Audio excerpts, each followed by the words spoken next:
വളരെ ഞെട്ടലോടുകൂടെ ബിസിനസ് ലോകം മാത്രമല്ല ലോകമെമ്പാടുമുള്ള മലയാളികൾ നടുങ്ങിയ ഒരു വാർത്തയാണ് Shri C J Roy, confident ഗ്രൂപ്പിൻ്റെ തലവൻ സി ജെ റോയുടെ വിയോഗം. അതും ഒരു ആത്മഹത്യ. ഹൃദയവും ശ്വാസകോശവും തകർത്ത് ഒരു വെടിയുണ്ട.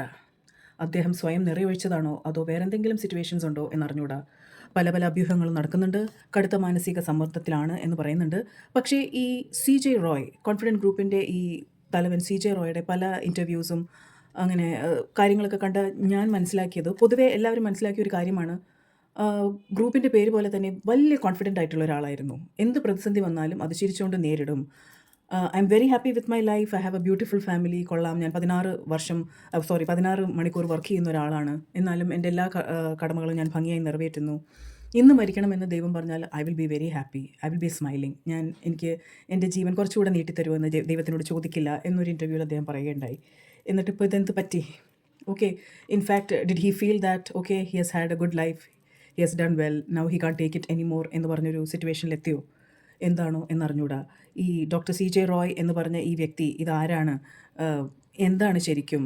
നമ്മൾക്ക് പുറമേയുള്ള ലോകത്തിന് കിട്ടുന്ന ഒരു പിക്ചറാണോ ഇത്?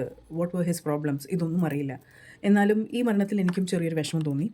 സി ജെ റോയ് എന്ന ആളെ ഞാൻ ആദ്യമായിട്ട്, എസ്പെഷ്യലി കോൺഫിഡൻറ്റ് ഗ്രൂപ്പ് എന്ന പേര് ആദ്യമായിട്ട് കാണുന്നത് ഐഡിയ സ്റ്റാർ സിംഗറിലാണ്. സീസൺ വിജയ്ക്ക് 50 ലക്ഷം രൂപയുടെ ഫ്ലാറ്റ് സമ്മാനിക്കുന്നത് കോൺഫിഡൻറ്റ് ഗ്രൂപ്പായിരുന്നു. അന്ന് ഫൈനൽസ് കഴിഞ്ഞ് വിന്നറിന് ഈ കീ ഹാൻഡ് ഓവർ ചെയ്യാൻ ശ്രീ സി ജെ റോയ് വന്നിരുന്നു. പിന്നീട് 1 കോടിയുടെ ഫ്ലാറ്റ്, അങ്ങനെ ഹി വാസ് എവ്രിവെയർ. പല സിനിമകളുടെയും പ്രൊഡ്യൂസറായിരുന്നു. സിനിമകളിൽ ചിലതിൽ അഭിനയിച്ചിട്ടുണ്ട്, എസ്പെഷ്യലി ഐ തിങ്ക് കാസനോവ.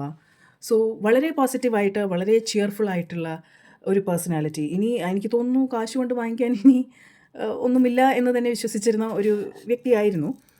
ഒരുപക്ഷെ മനസ്സമാധാനം ഇല്ലായിരിക്കാം. ഒരു സ്പ്ലിറ്റ് സെക്കൻഡിൽ തോന്നിയ ഒരു തോന്നലാവാം. അല്ലെങ്കിൽ ഞാൻ വിശ്വസിക്കാൻ ആഗ്രഹിക്കുന്നത്, ഇത്ര പോസിറ്റീവായിട്ട് പറഞ്ഞുകൊണ്ടിരുന്ന ഒരാളെ ഇങ്ങനെ ഒരു കടങ്ങായി ചെയ്യണമെങ്കിൽ maybe he felt yes I had a good life, now it's time to take a bow. Okay, അദ്ദേഹം വളരെ കഷ്ടപ്പെട്ടാണ് he reached where he was and his growth was magnificent and I think he went happily. പക്ഷേ ആ ഒരു moment എന്താണ് എന്ന് I really don't know what he did. പക്ഷേ എത്ര കോൺഫിഡൻസ് ഉള്ള ഒരാൾക്കും എന്തെങ്കിലും ഒരു സങ്കടം വരും. പിന്നെ എത്ര പൈസ ഉണ്ടെങ്കിലും മനസ്സമാധാനമില്ല എന്ന് വെച്ച് പൈസ ഇല്ലെങ്കിലും ജീവിതമില്ല, അങ്ങനൊരു പ്രശ്നമുണ്ട്.